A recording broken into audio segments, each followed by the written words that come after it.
Hey guys, don't mind my appearance. Today I'm not feeling 100% right now, but I figured I'd get some, I know I look I look tired. So I have some tea going.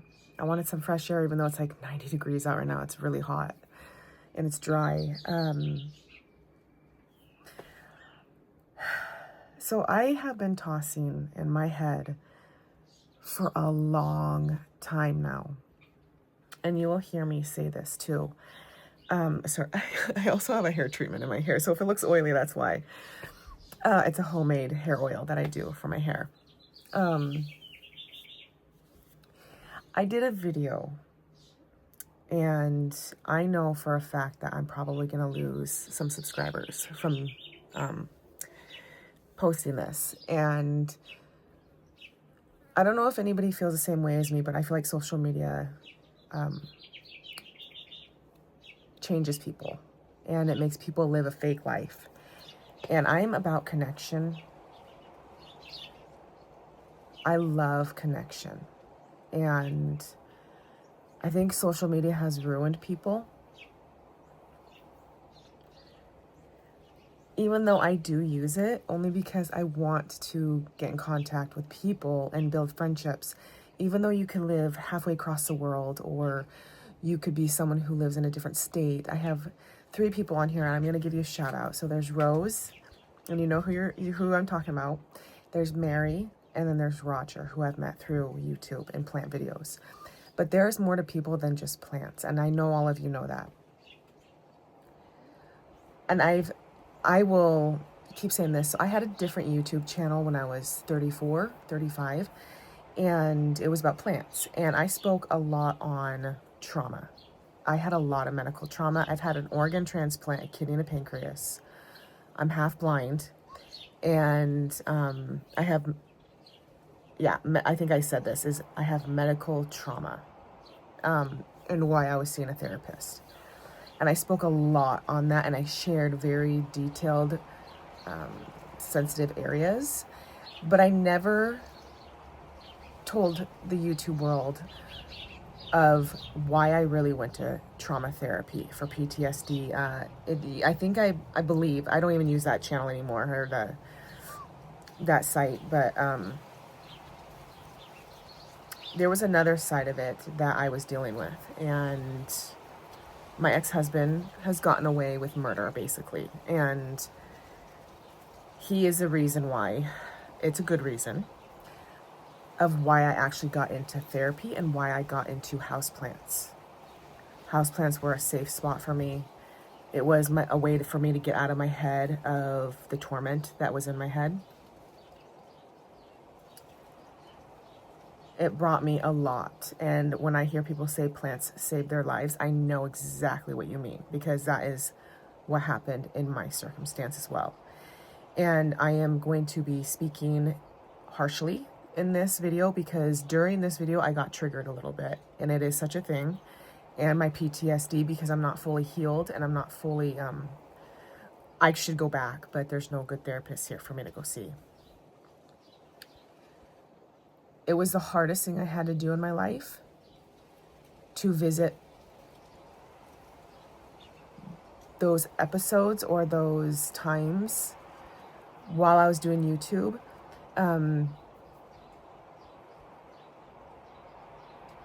It was hard. And so this is also why the last couple of days I've been really tired, and it's because I was revisiting those times when I was with my ex. So for me to do YouTube, it's not about the likes, even though I love when people like my videos, and I like when people subscribe. I love it because it's more connection if you decide to comment. But I do YouTube maybe in hopes of finding those relationships, or maybe it's not for a popularity thing for me. It's not for, oh, plants are a big deal or a big view thing, or it's not that for me, I guess, is what I'm saying. Because I see a lot of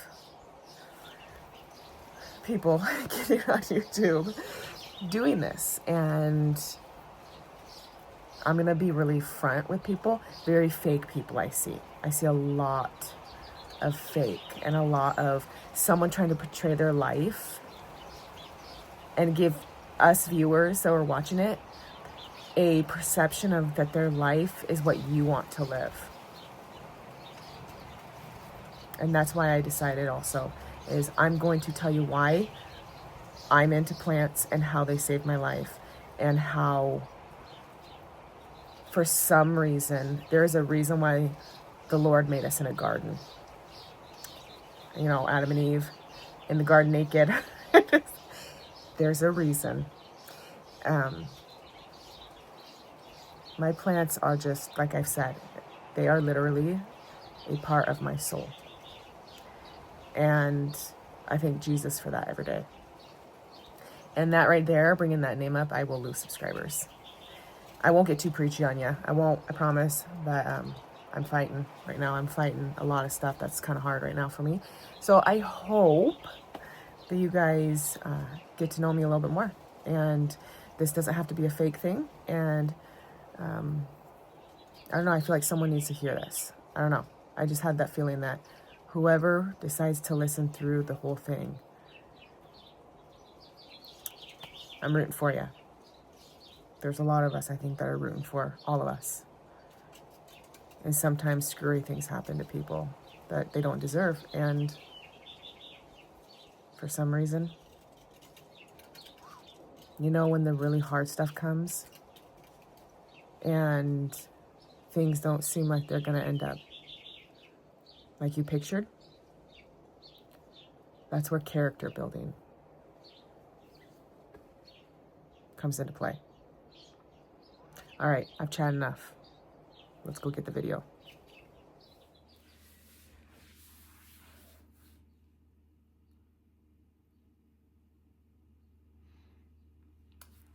Hey guys, my name is Emily. I have been wanting to record this for a really long time. I think it was 2017, 2018. I had been married for 15 years, I think. I don't want to get too preachy on some of you people because I know a lot of you don't believe in God. So I had, out of the blue, a pressing urge to read the 4 Gospels of the Bible, the Christian Bible. And so I read Matthew, Mark, Luke, and John. It took me a long time because I'm partially blind. I knew there was something going on in my marriage. I just didn't know what. Like, I didn't know what was going on. Before everything came out about my husband cheating on me, he had an emotional affair, and there are such things like that, with a gal from Microsoft. He hid his wedding ring, and she kept telling him that she wanted to go out to lunch with him. And anyways, long story short, he had an emotional affair. And he ended up telling me that, I don't even, it's such a blur. So that led into me reading those 4 Gospels. At the time, my ex-husband, but he was my husband then, so I'll refer to him as my husband at the time, led a church group. We were going to Mars Hill in Tacoma, Washington. And it was called Mars Hill, and then it went to, oh my gosh, I don't even remember what it turned into. So at the end of all 4 Gospels, I finally sat down. We were living in a trailer at this time because we were in between moving houses. We just moved out of one house and we didn't want to live there anymore because it was too pricey. And so we were looking for something cheaper. And so we lived in a trailer with 2 dogs, and my kiddos were pretty small, with a not even 2-year-old yet. And my son David, who was 4, I believe, 4 or 5 at the time. There was something, I don't know what it was. You could probably call it a spirit, an evil spirit, or a demonic spirit that was in this. And it just kept getting stronger and stronger and stronger the more I read the Bible. Finally, at the end of the Gospels, I approached my husband and I said, "Are you looking at pornography still?" And it was like the floodgates came open. It blindsided me big time. And he started saying, yeah, he had been looking at pornography. He had been getting on casual encounters on Craigslist, contacting girls there. I don't know whether or not he slept with them. I don't know. But then he also was using the website Backpage, which is where prostitutes and escorts are. He then got in contact with another prostitute, called him, and he was supposed to meet her at a hotel room. All while I had kids. I am not tooting my own horn. I was a stay-at-home mom. I raised my babies. I was fortunate enough to stay at home. And I was told by him that I could not get a job, that it would take away from the family. And if I was to go get a job, that it would cost more. All my paycheck would be going to daycare. And so I said, okay, well, I'll get a job on the weekends. And he said, no, that takes away from family time. So he was in complete control of me because I didn't drive at the time, which later on he called me a burden. He said he resented marrying me. He wasn't in love with me or attracted to me. And this is coming from the person who is supposed to love you the most. And nowadays cheating is no big deal to people, but especially when you're married, my therapist told me, yes, I went to therapy because of this happening. It was an EMDR, eye movement desensitization and reprocessing. He deals with trauma and people who have post-traumatic stress disorder and all types of trauma. I got I don't want to say like the title because it wasn't a title, but I had medical stress-induced trauma when I was younger, and which caused my eyesight to go, and I was diabetic, and I had a transplant. Okay, and then I had PTSD from the ex, my husband at that time, because of everything he was telling me. He basically used me for his dump yard. He would tell me what he was doing and how he was going to allow prostitutes to orgasm first before he did, to be a gentleman. He was telling his wife this, by the way. So fast forward, we moved into a house in Puyallup, Washington on South Hill, and we continued to go to therapies. I kept finding out information about what he was doing. He went first to a CSAT, a certified sex addiction therapist, Matt Gullett. And then it says a family counselor or whatever if you look him up on the internet. And then he was going for sex addiction and he was spilling all his stuff. He went to, because they said at Prodigals Men. Now he went to, I don't know, it wasn't the Champion Center. It was called something else in Tacoma, Washington, where he went to an all-men's church group called Prodigals. And he basically went through the 12 steps for sex addiction. And then I went to the female side of it, who had been betrayed. And that's how I found out about EMDR therapy, because I'd gone to counseling, but I didn't know about the EMDR therapy, which it's not for the faint of heart, and it's not for people who are weak. When people say about a quack job or that weak people go to therapy, no, those people are very insecure and they've got they've got lots of insecurities, people who do say this, because they don't have the balls enough to actually face their demons. They just want to bury everything in the past and not deal with it. And then their trauma rolls up, and it's called fragmented trauma, fragmented thinking. Is they've been traumatized back in their brain, but then they bring it to the forefront of their brain and they respond in certain situations because that's what they're remembering. Do you get what I'm saying? Anyways, I'm going to have to break this up in segments. This isn't about my plants. This is actually about my story, my background. I never mentioned this in my last YouTube video, but I want the people to know who Emily is. And when I talk about going through a lot of stuff, this is what I'm talking about. And I feel like when people can't connect, yes, I do have a plant YouTube channel, but when people can't connect and people can't talk about the real stuff, because society is so fake nowadays, they get so bothered with the truth, and they get bothered with people who, you know what, don't give a damn about this is who I am, and this is how people build character, and they build, they can get really cool friendships going on. But this is the kind of stuff people don't like talking about, but I like it because it gets it out there and it gets people more aware of things happening. This is why I got into plants. Plants were my therapy, and I mentioned this. My last YouTube channel, I also mentioned why I got into plants. And you guys heard me say therapy, but you didn't know why. All you know is I had PTSD. Anyways, so he was going to prodigals, I was going for the women, and that's how I found out about EMDR therapy. And I started going, and then found out about the prostitution that he was involved with. He said he never slept with them or never cheated on me, which I do not believe that. This man also apologized for raping me. Marital rape is a thing, by the way, when you tell him no, or he tries to break down your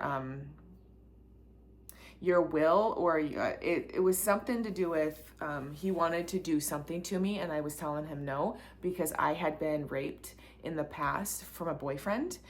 And he looked at I remember we went to my pastor, and we were sitting there in their office, and there was Pastor Bubba, who was one of our pastors, Pastor Joel, and Pastor Tim. And he told all of these men that I was his property, that he wanted to claim back what was his, that I was his property, and he could basically do to me whatever he wanted to because he owned me. We are talking about a severe narcissist, and someone who has to have so much control, and so if he gets out of control, he goes nuts. And so this is the kind of person I'm talking about. He was a nice, friendly, charming guy, and all the ladies thought he was so sweet, and it was like he compartmentalized his brain. All of his work people loved him. He is such a fool. He's a fool, and he can make anybody believe him. Long story short, I'm trying to kind of get you in the picture of what kind of person this is that we're dealing with. My neighbor girl at that time had a husband who was abusive to her, and she would tell me about their fights. She knew about me and my husband, and I told her everything. I confided in her. I told her what he had done and what he was into, and she's like, oh, I could never be with someone like that. I could never. And then she started getting jealous. She wanted her husband, because she worked and she was the breadwinner, and she worked for their home, and he worked for UPS, I believe, and they fought all the time, and he was a big drinker. She wanted to be that stay-at-home mom, and she was jealous of it, and I didn't see it at the time. And that is now his wife. The daycare girl was now his wife, is now to this day. So just so you know, my husband at the time wanted to be the savior. He wanted the weak women to think that he was a hero.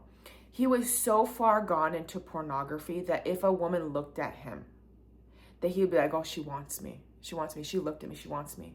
Or because he had started watching pornography and looking through Playboy magazines when he was 12. He got introduced to it through a friend. Now, ladies, I don't know how old you are, and I don't know what you've been through or what you think. Pornography wrecks the brain, okay? It creates the same neural pathways as heroin and crack cocaine. The exact same pathways. That's an addiction, okay? So he had programmed his brain to think this is the way sex needs to be. This is the way a woman should respond to my touch. This is a way, I mean, he had such a distorted view of love and women, anything. A woman, the way she fixed her hair, the way she had her eyelashes, the way she smiled, or the way her hands looked. He thought of sex. He thought of sex. And I'm going to tell you right now that he molested, I know this for a fact. He had told me, and then he told our church group that we were going to. He molested a little girl when he was 12. She was 2 years old at that same friend's house. He had a little girl, or a little sister that was 2. He put his hands down her diaper and caused her to say ouch.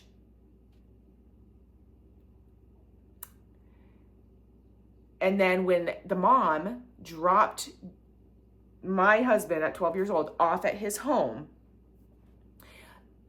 moms, wake up. Like, wake up. Your daughters could be molested or touched and you don't even know it, and you just let your daughters go do whatever they want. I'm telling you what, if your daughter dresses like a hoe, I'm not kidding you, guess what she's going to attract? A man who doesn't respect her.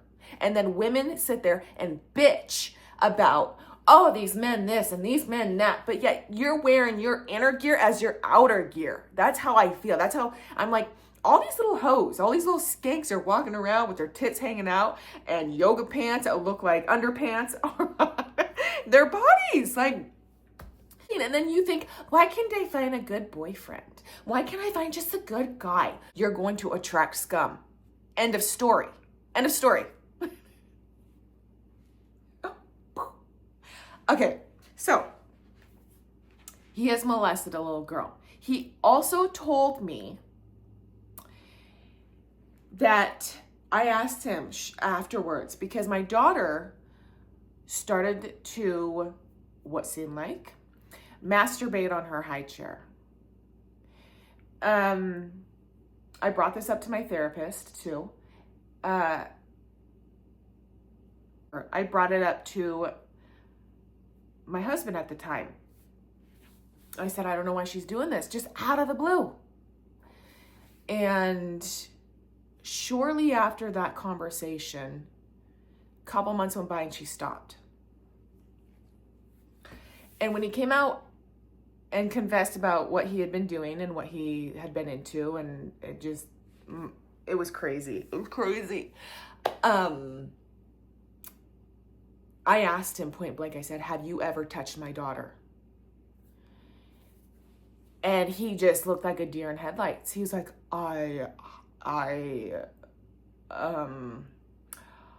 maybe my fingers maybe have gone too deep. I don't know. What the hell do you mean you don't know if you've touched my daughter or not? Then I was offered a polygraph on this SOB. And we're still together, by the way. And he's telling me sorry. He wants to be still married to me, and he wants to, work it out. And I understand some situations, great. Okay, yeah. You had the gumption. You had forgiveness enough, which I'm still trying to work on it. I got offered a polygraph. And he came to a therapy session with me. My therapist's name was Michael Lilly. He's in Tacoma, Washington. He is family licensed. He's a therapist. He's best therapist I have ever had. I mean, he's the only one, hands down. Hands down. It was rough. It was rough, but it was good.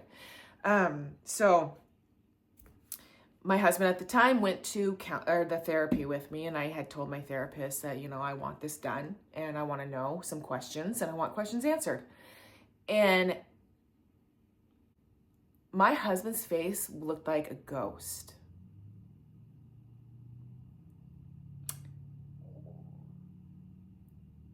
he denied it.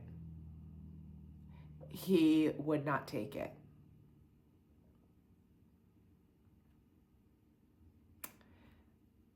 What does that tell you?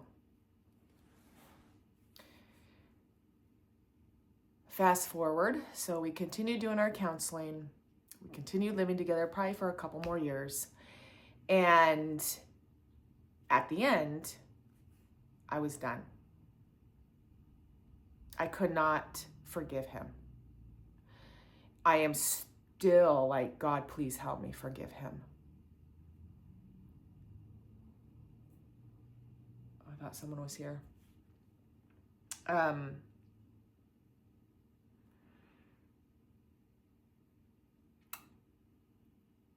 left. At this point, my heart was done. And I had gotten into plants when I was with him. That was my whole other YouTube channel about plants.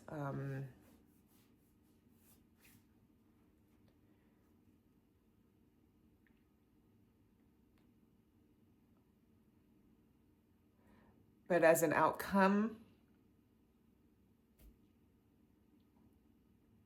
of me leaving, my babies got stolen from me.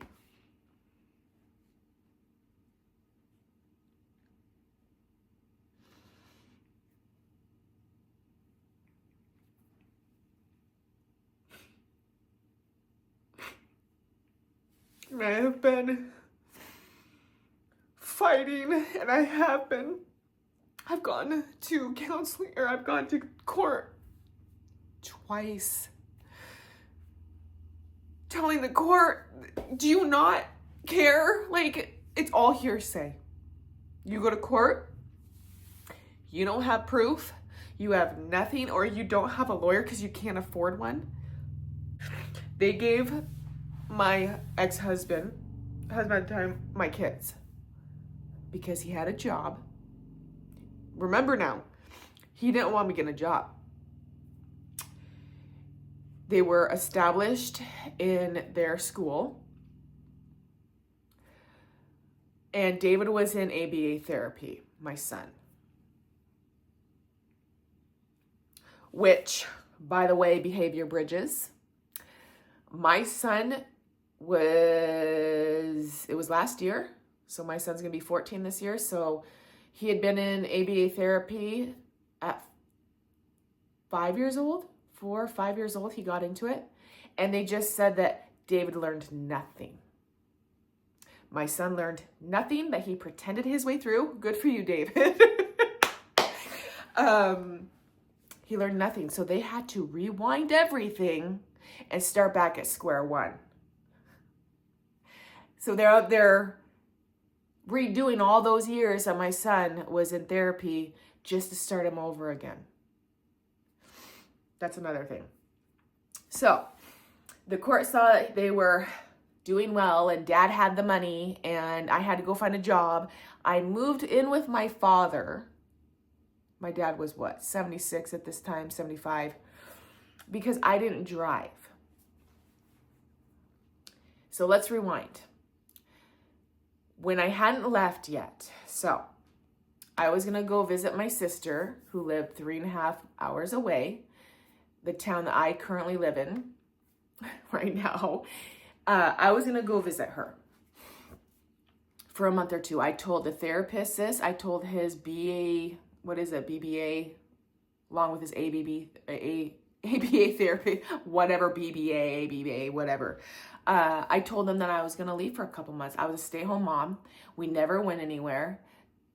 My husband at the time did not want to drive to Lowe's and he didn't want to drive to stores. He just wanted to come home after sitting on his ass all day in front of a computer doing Lord knows what, and sit down and not have to do anything. But he wanted dinner made. He wanted the kids ready for bed. He wanted me to do all of that. So I did. And I got also my son off to school. I did everything.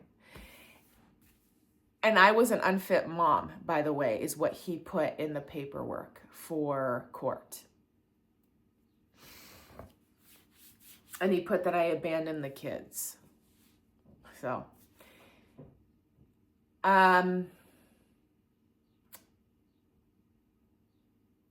so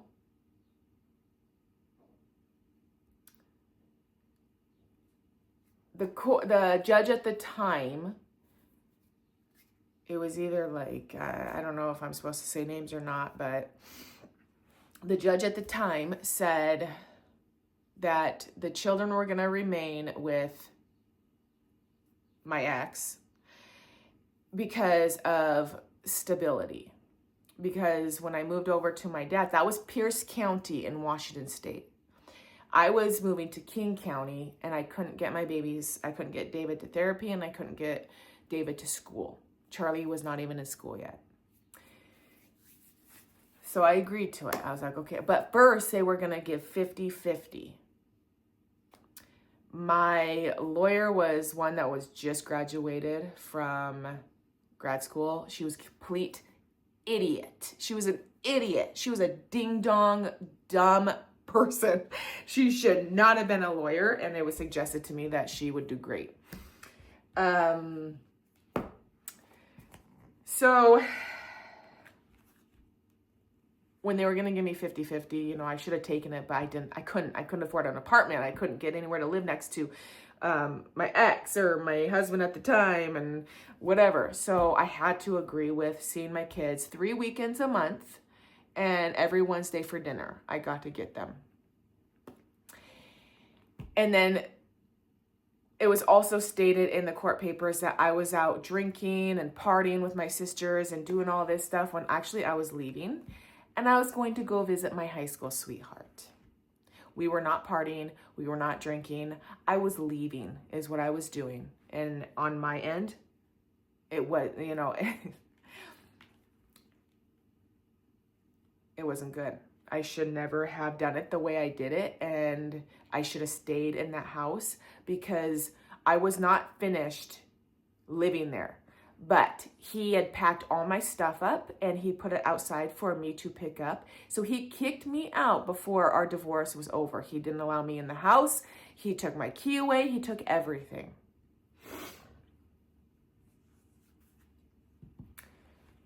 So I lived with my sister for a couple of weeks where I got served the divorce papers. And then ended up moving back because the lawyer said it would look better. So I moved back with my dad. And then my high school sweetheart, who is my husband now, asked me to live with him. Was this okay? No, it wasn't. I know that about myself, and I am not afraid to admit it. I should never have lived with a man when I was still married to another, and that's called adultery. And I did. So my divorce happened on, it was like February 21st of 21. Officially, we were divorced. My ex-husband currently, and still, back then he made quite a bit too. Gross, which is even more now because this was 2 years ago. He got a healthy raise every year. He works as an IT management, or he might even run the whole place now. His gross was at least right now, it's probably over $12,000 that he grosses. So that's before taxes. And if you don't know what that means, because I get confused with net and gross, but he grosses over $12,000. Okay. Net wise, he makes about $10,000 a month. His wife now gets child support because she divorced her husband and he moved out. So he pays for 2 kids, he pays child support. And I don't know how much he pays, but I do know that he had a good job and he's male in Washington State. So I bet you he's getting charged up the whammy for his child support. Where then 2 years after my divorce, I took my name off the house in Puyallup, Washington. I took my name off, so my husband at the time had to pay me with the money off the house, which I spent on my own washer and dryer, on my, what else did I get? Furnishing for my home. Like, I spent that on everything, like, to live. And then I also took my portion of the retirement. I wanted nothing to do with him. It wasn't even about the money. It was about, cut me off. I don't need you. Like, I don't want anything to do with you. He was a pervert. He was disgusting to me. I hated the thought of him touching me. Like, I want nothing to do with it. And then he is very stingy, by the way. When I would be in need of a bra or a t-shirt or a hairbrush, that man would never let me spend money. Even though he didn't let me work, and I wanted to work to earn my own keep to afford my stuff. It's mind-boggling. But he didn't want to spend a dime.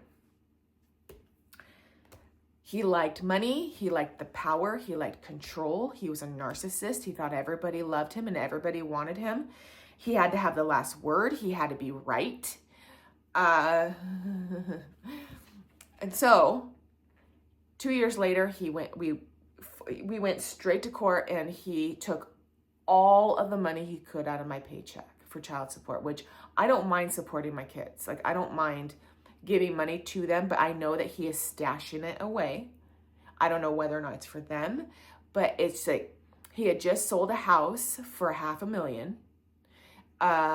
His wife makes probably good child support money. And then he gets child support from me. This man has to be a millionaire. And then last year in July 30th, when we had to take the kids back to him, because we get them in July for a full month, and they won't give me, even though they treat me, Pierce County court system, you treat me like a long distance parent, but because David's in therapy and can't miss too many days, even though it hasn't helped a damn thing, I don't get him for a full summer, even though Pierce County treats me like a long distance parent. And by the way, I believe that he uses the kids as a pawn to control me, to get after me, to pay me back. He doesn't, the kids, when they talk to me on the phone, because I have offended him and the other members in his family, he forces my babies, my kids, to sit outside in the weather, rain, shine, freezing, 90 degrees, 100 degrees, doesn't matter. He forces them to sit down on a step under a gazebo to talk to their mom because I offended him. I have statements from my daughter saying that they get in trouble when they talk to me, mommy. They get in trouble. The other two brats get to go watch a movie inside, and the kids are crying because they want to watch the movie too. And Charlie said that they didn't get to watch the movie when they had to talk to mommy. So now they're thinking that if they talk to me, they get in trouble. Last year, before we got them for November for Thanksgiving break, we got a phone call. So the report was made to CPS on November 17th, 2025, saying that I leave my son, we have 9 acres that I live on, and a busy highway, which CPS, social worker, came from Spokane, Washington to come to my house. And she looked around, she goes like, I don't see a busy road here, because it was reported to CPS because my dog got ran over in October, and I let my daughter know, Charlie, that Goosey got ran over.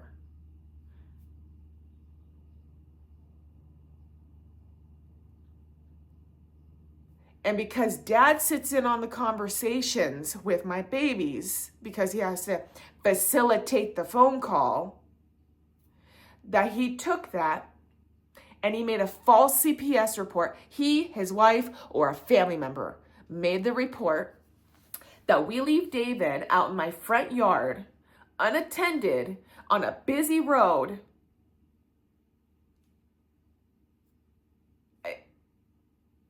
And then CPS comes and says, there's nothing wrong with your house. You son of a bitch.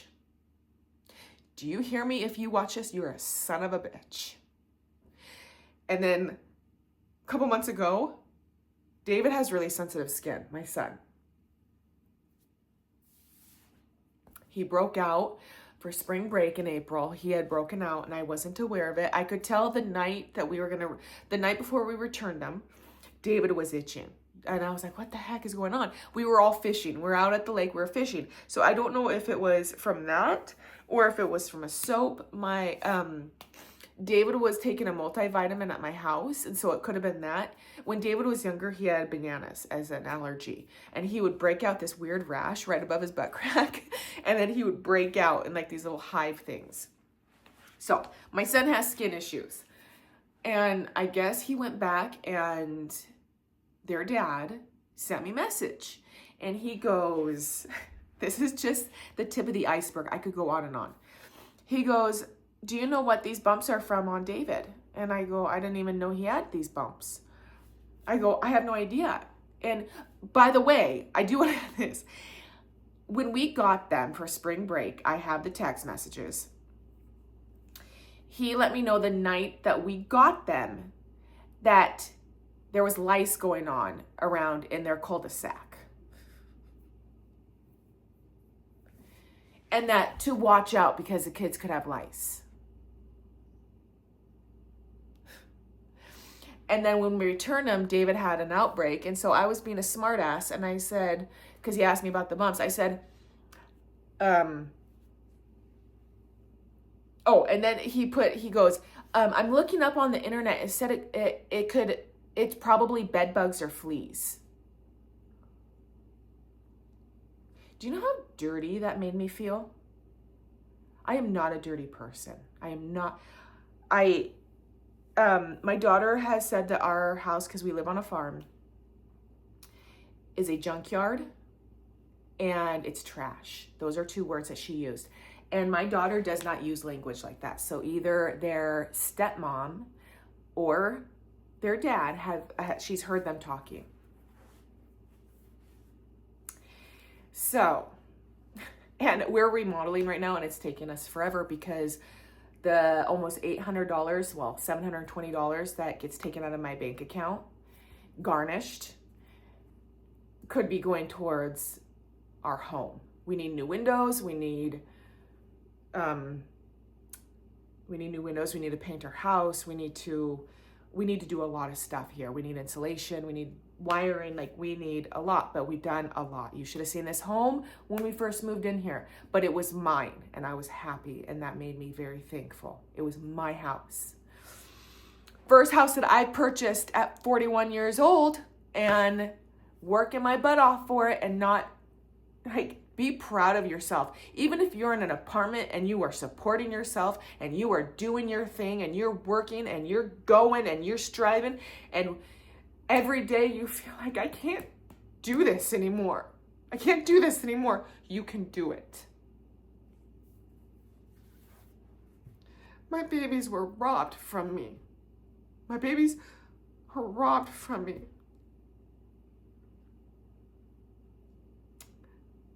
But I'm still showing up.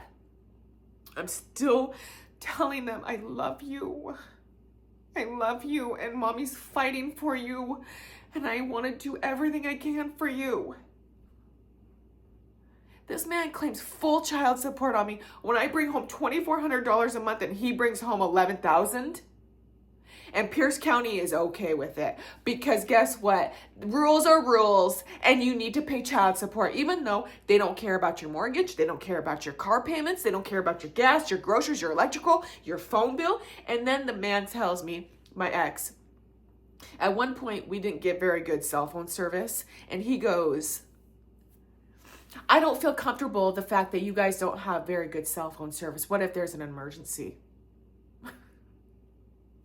So guess what, Pierce County? It does matter that I have a phone because then I get threatened and intimidated by my ex. I have done everything that I can I have done everything that I can. But I'm going to still show up, and I'm still going to tell my daughter that I love you, even though she calls that nasty ass woman, her stepmom, mom, because they tell me that their dad tells them to call me Mom Emily, and their stepmom, Mom. So they call me Emily. And then he tells me, well, the kids can call their stepmom whatever they want to call her. It's not my job. I mean, I'm like,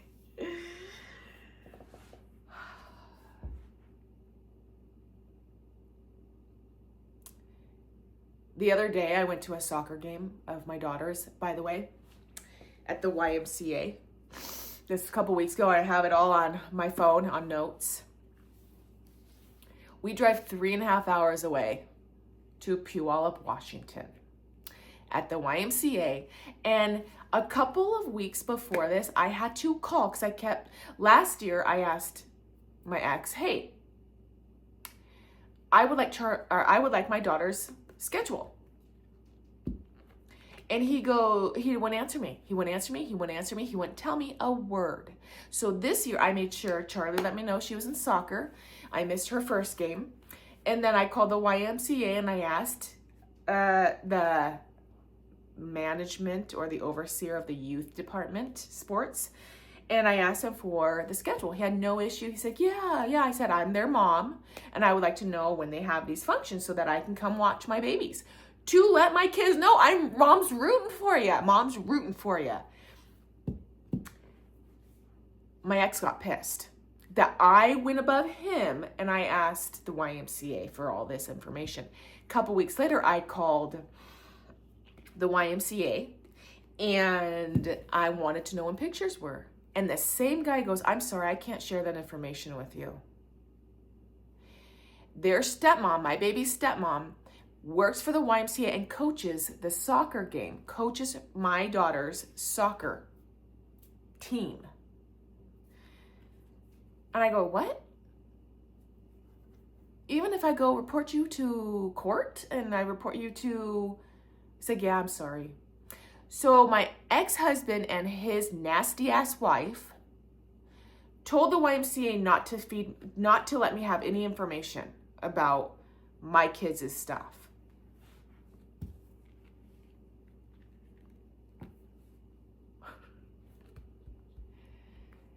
But me and my husband moved 3.5 hours away. Court took all of my weekends away, but one weekend that he took me to mediation and says, you agreed to it. You moved far away. He didn't have to take me to mediation, but he did. And then took me down to one visitation a month. I see the kids once a month. And I had 3 weekends a month. And me and my husband were driving back and forth. My ex didn't want to drive, so he took me to mediation, had it set in stone, permanent parenting plan. That's bullshit, by the way, because he changed it 2 or 3 times now, and they tell me it's a permanent parenting plan. So he took me to mediation. My lawyer said, Belle, you better sign or they have full control. They have full control over whatever. By the way, my fired lawyer lost more time with my babies. She didn't give me the full extended holiday weekends. She was a bunch of BS. Lawyers are hired to bicker back and forth so that they can run that trust fund, that trust stuff that you pay like $5,000 or more for, just so they can wind up their time so that they can steal that money out of your trust fund or whatever it's called. That's why I can't afford a lawyer. Like, they want $5,000, $8,000 in their little bank account and charge you for a $300 email. Like, and that's what they're paid for. Lawyers are a waste of money. Just saying. They're a waste of money. Unless you find a really cool lawyer. And I think I did, finally. I think I did. So,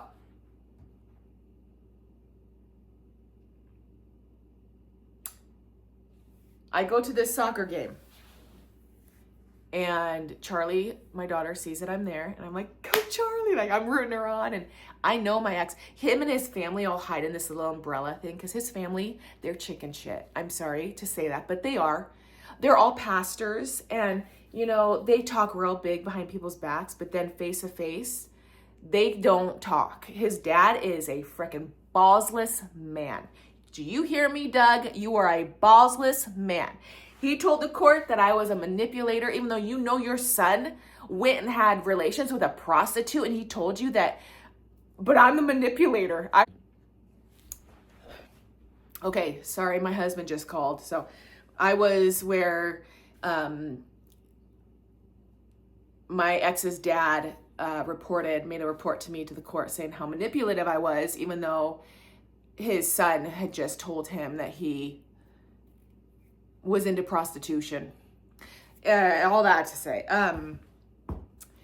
So his little family's sitting there at the soccer field. They know I'm there. They're hiding my son. So this is what happens. When I let my ex know that I'm going to be there, my son somehow is not there. That he has a play date, or he is with some sort of family member. But when I surprised him this last time, because I had surgery on the 27th, I had said that, of May, I didn't tell him on what. I didn't tell him anything, because it's none of his damn business, to be frank with you. And to let you all know, it was my uterus. I had to get my uterus lifted up, and so I was tore up. Like I could barely walk. And still to this day, I can only walk around probably about for half an hour, then I have to sit down because I'm doing too much. My 6 weeks isn't up yet. I'm still fresh. So me and my husband get there. The ex does know I had surgery, but he doesn't know on what. And I get there, and I see my son there. He was there because my ex didn't know that I was going to show up and surprise him and surprise my daughter. Lo and behold, my son is there. I see David. I start screaming his name, David!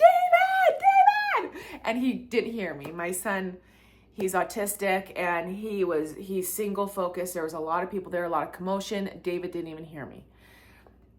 The family who was sitting down there knew that I was there. My daughter goes running over to her stepmom, which, by the way, they don't let the kids come say hi to their mom. So she goes running over to her stepmom, and I'm waiting, and my husband's waiting, and we're like, come over here, and Charlie just waves at me, waves goodbye. So so here I drove 3.5 hours, or my husband drove 3.5 hours to watch my baby play, to have a chance at seeing my kids. Pierce County, do you hear me? I'm trying. It's not like I'm a mom who's drugged up or abusive or neglectful or anything, but yet you've got an abusive father, mentally, emotionally abusive, controlling father, who then doesn't let my kids say hi to me, give hugs, kisses, goodbye. Then I tell him, I texted him, I said, you are an unwell human being. The fact that you kept my kids from saying hi to their mom and give kisses I go, great father example. What is he training my kids to think about their mom? And the court doesn't see this. They don't care. They don't see it. They just see me as another case. They just see it as another case, and they write it off and send it off. So we watch them walk away, and my husband is going, what the hell? And so I texted the ex. I told him he's unwell. He is a great father figure, and the fact that he doesn't let my kids. And then he tells me, I told him, you knew I couldn't walk. You knew I had surgery. And I get this back. Okay? And 2 weeks prior to that, when we made a special trip to go see my daughter play soccer, I asked him if I could take the kids out for lunch. I know it's not on the parenting plan, but the court has said you don't have to follow it if we can come to an agreement and have grace on one another. So I have given him grace after grace after grace. There are times when we meet him on his side of the mountains, so he doesn't have to drive on my side, because I know he hates driving. And there are times when I've switched the parenting plan and switched weekends and switched holidays and all of that. But then I asked to take my son and my daughter out for lunch after the soccer game. And because he was pissed off and he was throwing a fit about me getting in contact with the YMCA to get my daughter's schedule for soccer, I asked him, I go, can I take Charlie and David out for lunch because I'm going to be having a surgery done. I won't be able to make it to Charlie's soccer games. No, we're sticking to the parenting plan. Even if the game is canceled, they will remain in my care is what I get back. So, okay, we go to the soccer game. He leaves. I tell him he's an unwell human being.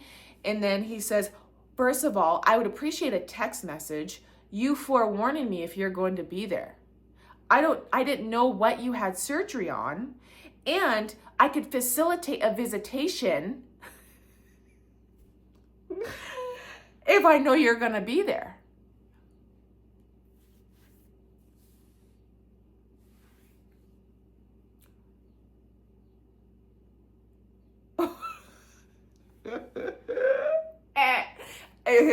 It's like arguing with a child.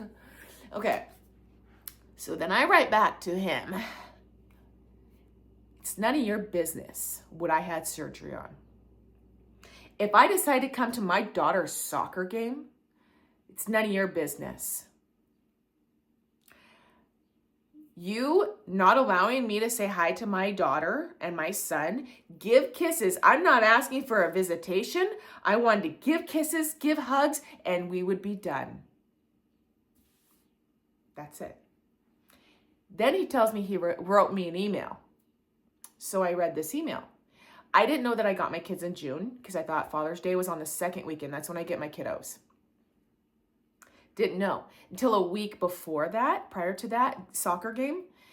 And so I ended up messaging him and I said, oh, hey, we're arguing about, he only lets me talk to the kids twice a week, even though he lives with them, and says that he has a super busy schedule. So he has me only talk to my babies twice a week, Sundays and Tuesdays. So we were talking about that. And then I said, and in that conversation, I was answering him, his questions, his rules. And then I said to him, by the way, that brings me to my next topic. I go, funny thing is, silly me, I didn't know that next weekend wasn't Father's Day. Looks like you're going to have to drive to Cle Elum. And I just said, sorry, but we're meeting. So in this text after this soccer game, he says, I wrote you an email. He wanted to switch the parenting plan. And he wanted to say, he told me, we'll give you one extra day for July, for my summer break with them for 1 month. So he was going to give me one extra whole day if we could meet up only one time, because he didn't want to drive to Cle Elum twice. He didn't want to drive to Cle Elum on the second weekend, and he didn't want to drive to Cle Elum on the at the end of June when I got him for July. And I reposted when he said, we are sticking to the parenting plan. When I asked to take the kids out for lunch and I reposted, I said, there you go. Guess what? I'm not switching. And lo and behold, guess what? My husband and I were camping that weekend. So we met him only a half an hour away from his house. And I had grace on him. I had grace on him, and I met him closer to his home anyways. He was on that text message. He was like, yeah, what time? You guys can even have him an hour early. I'm telling you, he is an SOB. And he is the most, I don't even know. But he is crazy. He's crazy. I'm arguing with the child. The whole lice thing or whatever that happened in the past. You know, I was a real smart ass. I just said, I don't know, maybe it's lice. Maybe they have lice on their body. And he just doesn't get it. He's street smart. He has none of it. And then he says, well, I don't know if you're aware, but that's not lice. Lice lives in the hair.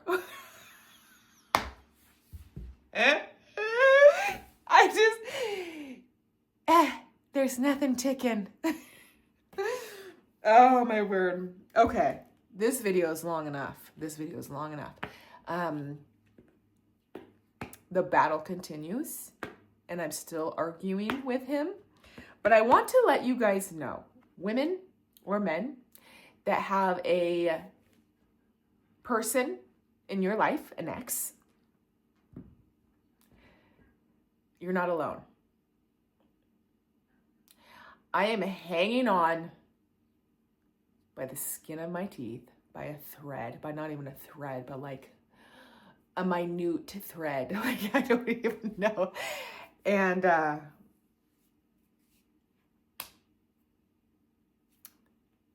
as hard as it is, and as crazy as this person makes you feel, be there for your kids.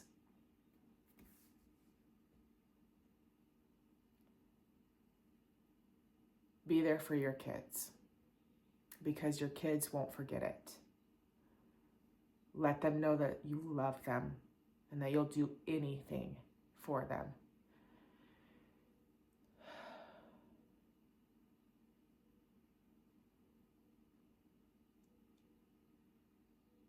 I miss my babies. I find myself looking at videos when they're little, pictures when they're little.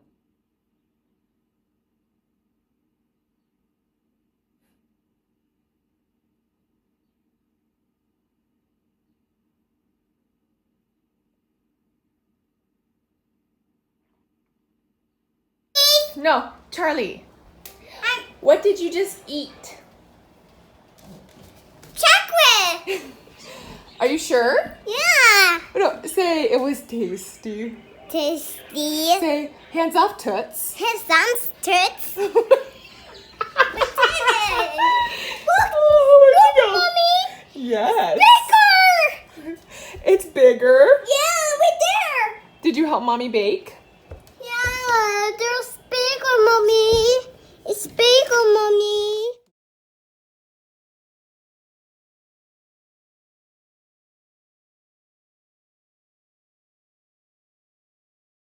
This shouldn't happen to people.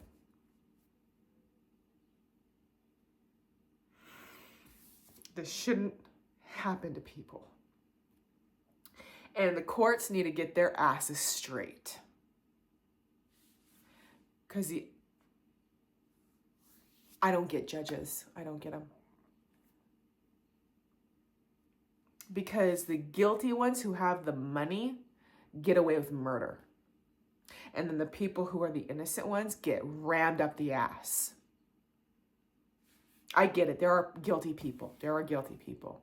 But there are those who would do anything to have their kids. That son of a bitch needs to take that polygraph. Possible molestation. I had it in my court papers that he maritally raped me. It was in my medical records. My medical records from, my health records from my therapist. Court didn't even look at it. They didn't even care.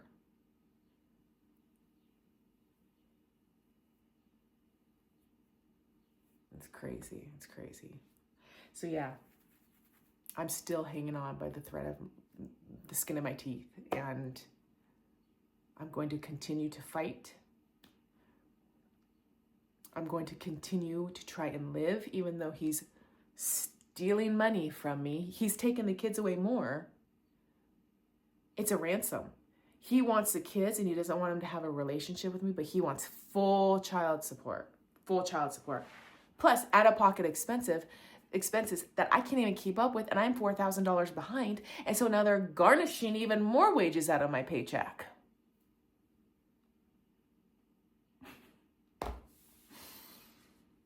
Anyways, those are the things that I deal with.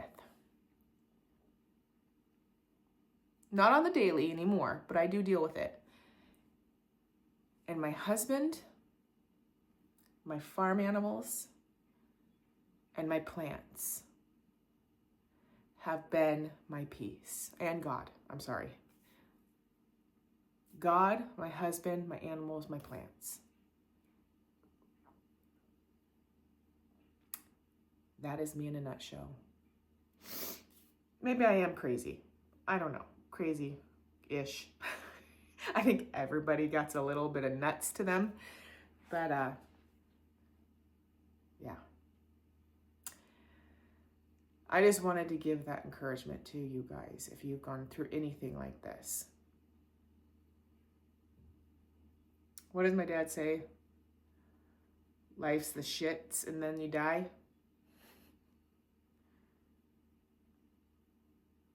I love Jesus, but it is hard sometimes.